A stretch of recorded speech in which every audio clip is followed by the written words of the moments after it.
तुम्हारे कानून तुम्हारे नहीं चलेंगे, ये तुम्हारे कानून तुम्हारे नहीं चलेंगे, ये तुम्हारे कानून तुम्हारे नहीं चलेंगे। इनकलाब जिंदाबाद, जिंदाबाद, जिंदाबाद। लड़ते लोग जिंदाबाद, जिंदाबाद, जिंदाबाद। हमारी एकता जिंदाबाद, जिंदाबाद, जिंदाबाद। किसान एकता जिंदाबाद, जिंदाबाद, जिंदाबाद। किसाना तो जब इकट्ठा होना पड़ा है, जब सरकार किसाना की नहीं सुनती, इनके ऊपर समस्या हुआ है। और समस्या यह आ गई अब किसान के खेत में, जो किसान की पुश्तैनी जमीन है, जो दादालाई जमीन है, जो हमारे बुजुर्गों ने संघर्ष करके जब जंगल बियाबान होया कर दे, किसी को उगाई भी नहीं दी जा करती, उस टाइम पर मेहनत करके इसको खेती योग्य जमीन को बनाया और लगातार कई पीढ़ियों ने संघर्ष किया जब यह बोन खाने की जमीन हुई थी। और आज उस जमीन के ऊपर बड़ी बड़ी कॉरपोरेट कंपनियां की और इस सरकार की नजर है। और ये जो सरकार है हमारी, इन कॉरपोरेट कंपनियों को शय देने का काम करी है। फिर जो अधिकारी है हमारे, इनको भी पता नहीं कैसे मैनेज करके, ये भी जो पब्लिक के नौकर हैं, पब्लिक के नौकर ना रह के पब्लिक के ऊपर मालिकगिरी करे, हम पब्लिक के मालिक बनने की कोशिश कर रहे हैं। असल में पूरा मामला क्या है, इंडियन ऑयल की एक पाइपलाइन है जो गुजरात से आ रही है और उस पानीपत जा रही है रिफाइनरी में, क्रूड ऑयल की लाइन है।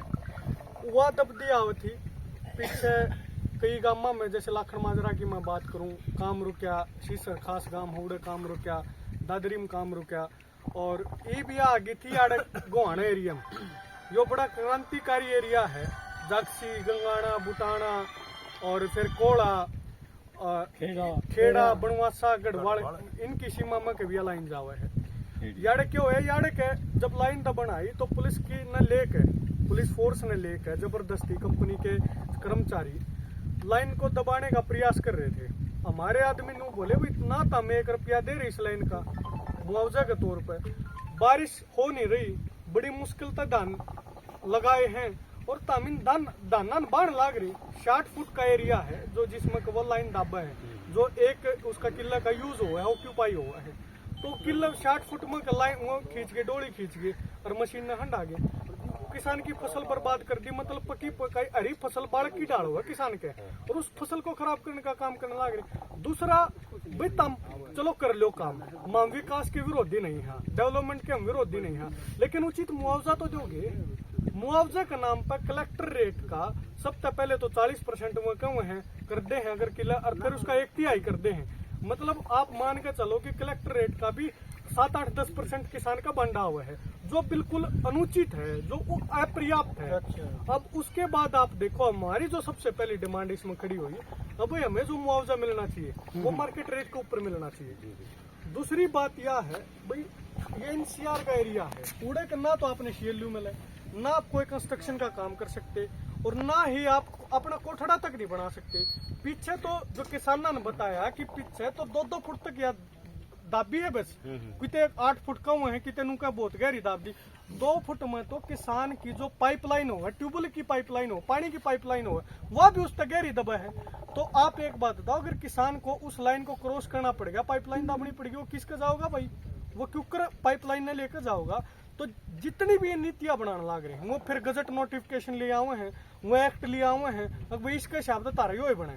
मामून तो एक बात कहना चाह रहे, कंपनी को भी स्पष्ट करना चाह रहे हैं और उन अधिकारियों को भी स्पष्ट करना चाह रहे हैं जो कंपनी को ताकत देकर किसानों को दबाने का काम कर रहे हैं। उनको ये कहना चाहते हैं, ना तो जोर जबरदस्ती चलेगी, बिना मुआवजा दिए और उचित मुआवजा दिए, यह जमीन हमारी है, हमारे खेत में हम किसी ने भी नहीं बढ़ने देंगे। चाहे को अधिकारी हो, चाहे मुख्यमंत्री क्यों ना आ जा, पुलिस फोर्स आ जा, आर्मी आ जा, कुछ भी आ जा, इस जमीन न बचाने खातिर जिस पर हमारे बाप दादा ने मेहनत करी है, हमारी जान क्यों ना चली जा, हम किसी भी कीमत पर पाछे नहीं हटाएंगे। एक बात।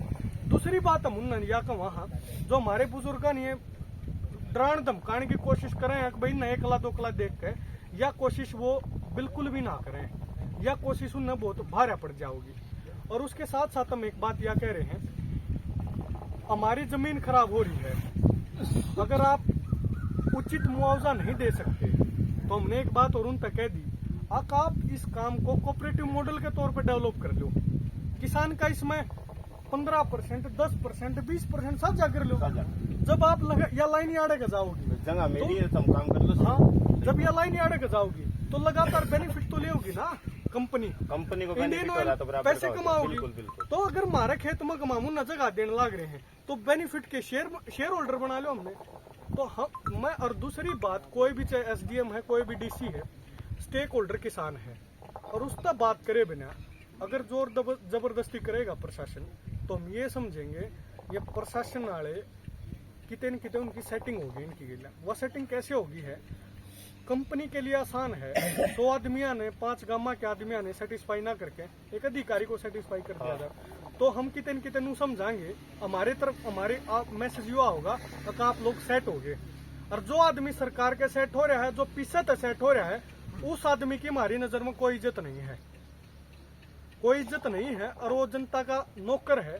अगर वो नौकरी नहीं करेगा और उनका सेट होकर हमारे बीच में होगा तो हम भी उसी भाषा में कोऑपरेट उनको करने का काम करेंगे जिस तरह से वो हमें कोऑपरेट करेंगे। जड़ पकड़ रही जीरी धरती ढक रही प्योत।